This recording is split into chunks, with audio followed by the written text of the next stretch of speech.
ici Dorine, Et Cyril. des investisseurs sereins. Après plusieurs années de travail en tant qu'ingénieur, nous nous sommes lancés en investissement immobilier. Après 5 années d'acquisition, nous étions devenus libres financièrement. Dans ce podcast, nous vous partageons les stratégies et les bonnes pratiques pour développer votre intelligence financière. Dans le but non seulement d'être plus riche sur le papier, mais avant tout pour devenir plus libre et plus heureux. Alors, ouvrez grand vos oreilles et préparez-vous à atteindre vos objectifs. Avantages et inconvénients de 10 stratégies immobilières. Hello les investisseurs sereins, j'espère que vous êtes en pleine forme.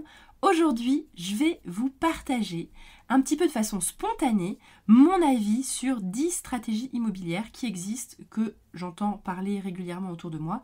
Et j'ai envie de vous partager mon avis personnel sur ces 10 différentes stratégies. Alors, dans cet épisode, je vais vous dire rapidement de quoi je vais vous parler. Je vais vous parler de la location courte durée. Je vais vous parler des parkings garages. Je vais vous parler des locaux commerciaux. Je vais vous parler des immeubles. Je vais vous parler de la colocation. Je vais vous parler du studio étudiant. Je vais vous parler de la location nue, des cabinets médicaux, de l'achat-revente et également de la sous-location. Donc ça fait 10 stratégies et je vais essayer d'être super efficace. Je vais faire rapidement les avantages et les inconvénients de chacune de ces stratégies. Comme ça, vous allez pouvoir un petit peu avoir un aperçu de tout ce qui existe et ce que j'en pense. Tout d'abord, la location courte durée. La location courte durée, c'est hyper à la mode. En tout cas, on en entend énormément parler. Tout simplement parce que, pour moi, l'avantage de la location courte durée, concrètement, c'est que ça permet de booster la rentabilité, un truc de dingue. Ça va potentiellement vous permettre de devenir rentier, surtout pour les personnes qui n'ont pas des gros revenus et des grosses économies de côté. Donc c'est pour ça qu'on voit énormément de formateurs qui vendent des formations sur la location courte durée pour essayer de se libérer de son travail. Et je pense que c'est vrai, que c'est possible. C'est juste que, dans un premier temps, son travail, ça devient justement de gérer sa location courte durée. Pour moi, c'est une excellente stratégie pour les personnes qui ont des faibles revenus, qui ont un travail qui ne leur plaît pas beaucoup et qui n'ont pas d'économie de côté. À ce moment-là, franchement, la location courte durée, moi je pense que c'est un excellent moyen de s'enrichir. Et voilà, il faut être motivé, il va falloir mouiller sa chemise, mais moi j'y crois, je trouve que c'est une super stratégie. Même si, moi personnellement, on n'en a jamais fait, tout simplement parce que nous on était suffisamment rentables pour pouvoir vivre de notre immobilier sans avoir à passer par là. Deuxièmement, les parkings et les garages. Alors, concrètement, pour moi, les parkings et les garages, moi ça ne m'intéresse pas. Tout simplement parce que c'est trop petit joueur. C'est-à-dire que acheter un parking à 20 000 € pour rentrer un loyer à 120 €, ou même si vous pouvez l'avoir à 15 000 €, peu importe, vous allez perdre du temps à aller chez le notaire. Enfin déjà, il faut le trouver, le parking, aller chez le notaire, le mettre en location, etc. Ça va vous prendre 6 mois pour au final un cash flow à quoi ? À 10 €. Non mais franchement, ok, c'est bien si jamais vous êtes étudiant, vous avez des tout petits revenus et que vous voulez commencer par là, ça c'est très bien. Par contre, si vous avez des bons revenus, je pense que vous perdez votre temps, sauf si, à la limite, vous achetez un énorme parking avec 100 places et là vous faites une grosse affaire d'un seul coup. Mais concrètement, c'est trop petit joueur si jamais vous avez des bons revenus, si vous êtes cadre. Moi personnellement, je passerai mon tour là-dessus. La troisième stratégie, ce sont les locaux commerciaux. Alors pour notre part, nous on a un seul local commercial, c'est un local commercial qui était en bas de notre premier immeuble et donc on a gardé vu qu'on a acheté l'immeuble en entier. Sincèrement, c'est ultra méga rentable. Quand on a acheté l'immeuble, jamais je pensais qu'on pouvait louer aussi cher un local commercial, mais tout simplement parce qu'en fait c'est un business qui rentre de l'argent et s'il marche, ça tourne et donc ça rapporte de l'argent tous les mois. Et en plus de ça, c'est un investissement sécurisé. Tout simplement parce qu'en fait, si le business ne tourne pas, je veux dire, le locataire du local commercial, il ne va pas s'acharner sur son business. À un moment donné, il va mettre les clés sous la porte, il va s'arrêter là et on va pouvoir trouver un locataire suivant. Donc concrètement, moi je suis vraiment pour les locaux commerciaux. L'inconvénient, c'est que pour prêter de l'argent, la banque, c'est un peu plus compliqué, tout simplement parce que ça ne rentre pas tout à fait dans les cases de la location. Par exemple, pour notre immeuble, on n'a pas pu bénéficier du crédit logement. Pour notre premier immeuble, on est passé donc par une hypothèque, tout simplement parce que Crédit Logement ne peut pas prêter l'argent pour tout l'immeuble, enfin assurer, c'est plutôt de l'assurance, assurer le crédit pour l'immeuble, tout simplement parce qu'il y a un local commercial à l'intérieur. Mais vous pouvez également acheter un local commercial tout seul.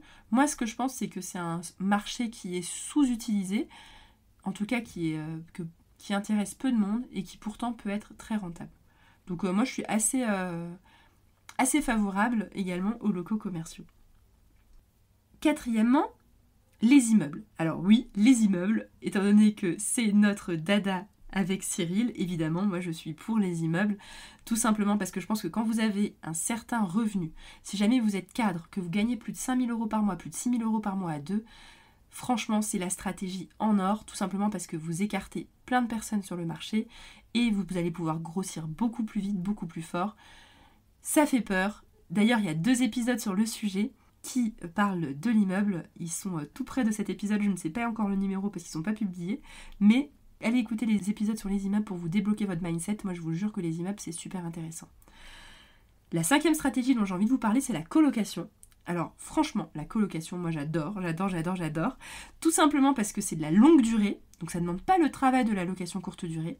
C'est de la longue durée, ça ne demande pas beaucoup de travail et ça booste clairement la rentabilité. Pour notre part, sur notre 2e immeuble, on a 3 colocations, 2 de 2 étudiants et 1 de 3 étudiants.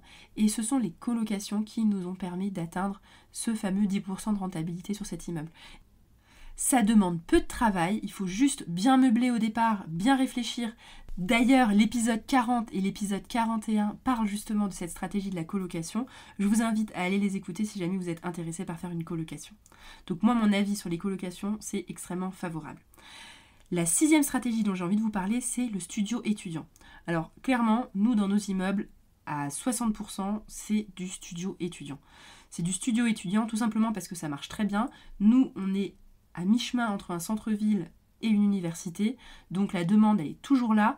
Ce qui est génial également, c'est qu'en termes d'impayés, c'est quasiment impossible parce que vous avez les parents qui sont garants.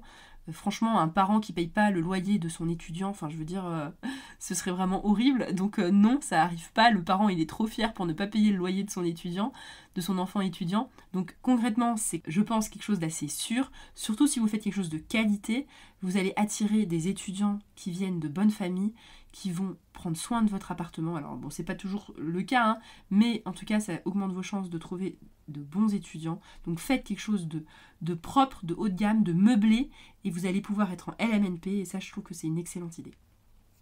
7e stratégie, les cabinets médicaux. Alors là, je pense notamment à un couple d'amis qui a fait ça, et ça a l'air vraiment d'être quelque chose de très intéressant.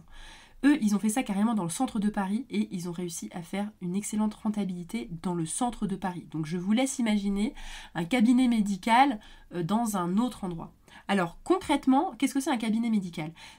Vous trouvez un appartement ou une grande surface dans lequel vous allez pouvoir découper des petites pièces, mettre un espace de partage, par exemple un petit accueil, une salle d'attente et une petite cuisine et des toilettes, voilà, rapidement, et des salles individuelles pour les différents praticiens qui vont pratiquer dans votre cabinet médical. Alors moi j'appelle ça cabinet médical, je ne sais pas c'est quoi le terme exact, c'est en gros tout type de profession qui a besoin d'une sorte de pièce pour pouvoir faire des consultations. Ça peut très bien être des hypnothérapeutes, comme des psychologues, des orthophonistes, j'en sais rien, des masseurs, des professions qui ont besoin d'une pièce, et en fait, en général, ce genre de pièce, ça se loue très très bien, surtout si c'est sur un quartier demandé, avec un parking pas très loin.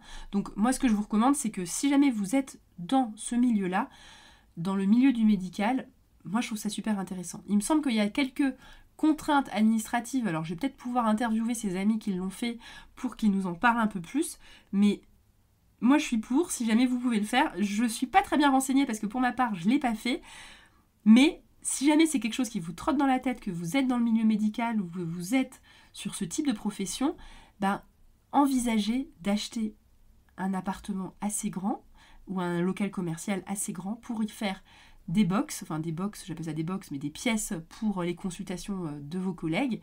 Et en fait, vous allez être super content parce que, à mon avis, c'est ultra rentable et super intéressant. Surtout que c'est un marché sur lequel il y a peu de monde. 8e stratégie, c'est la location nue.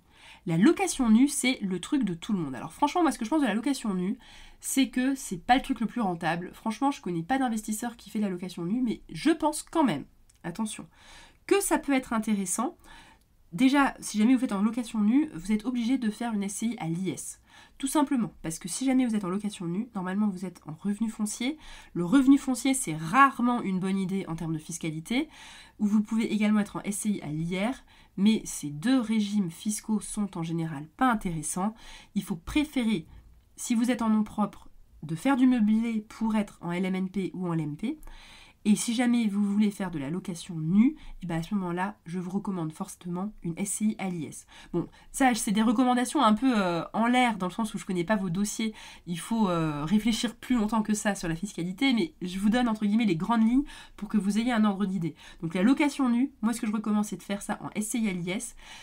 C'est intéressant pour des personnes qui veulent enchaîner les investissements, ne pas se prendre la tête avec des gros travaux, parce que c'est vrai que le meublé, ça prend du temps. C'est intéressant peut-être pour des investisseurs qui sont déjà aguerris, qui n'ont pas besoin d'avoir de stratégie supplémentaire pour booster la rentabilité. Ce sont peut-être des excellentes affaires qu'ils ont trouvées. Donc moi, la location nue, je vous avoue que ça m'attire, parce que je me dis que c'est encore mieux, parce que les locataires, ils restent encore plus longtemps, il y a moins de turnover, c'est moins de boulot. Je ne l'ai pas expérimenté, je pense que c'est intéressant quand on est peut-être plus gros, qu'on peut acheter des gros immeubles qu'on met en location nue. Mais voilà, pour ma part, je pense que quand on débute, la location nue, c'est plutôt à éviter. 9e stratégie, oui je sais ça avance, je fais le tour de plein de stratégies, c'est l'achat-revente. Alors l'achat-revente, on en entend énormément parler parce qu'en effet, il y a beaucoup de personnes qui vendent des formations sur l'achat-revente, on peut appeler ça aussi marchand de biens. L'achat-revente, le principe, pour ceux qui ne connaissent pas, ce sont les personnes qui s'amusent, moi j'appelle ça s'amuser parce que faut aimer ça parce que c'est du boulot, à trouver des biens pas très chers et à soit les rénover ou pas, hein, on peut aussi les revendre directement sans les rénover, et en fait, entre guillemets, tu touches à chaque fois la différence. Moi, personnellement, je suis pas fan. Pourquoi je suis pas fan ? Parce que moi, mon objectif avec l'immobilier, c'est que l'argent, il rentre tout seul, sans que je bosse. Moi, mon objectif, c'est d'être un investisseur serein.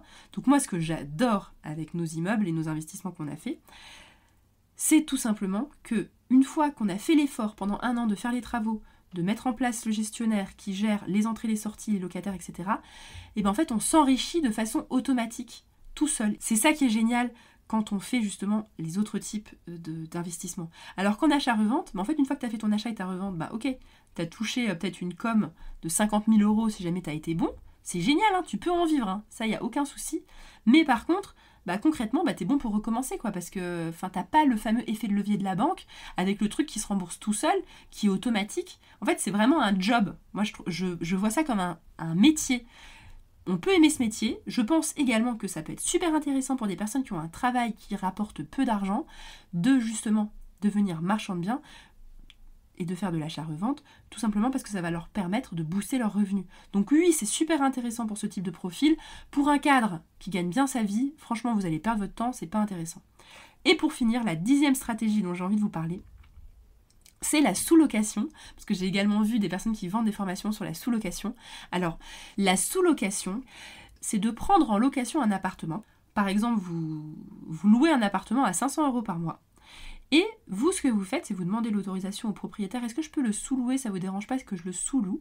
Bon, je ne sais pas comment on fait exactement, mais dans les formations, ils doivent expliquer comment on fait pour convaincre un propriétaire qu'on peut le sous-louer. Ça, je ne sais pas exactement.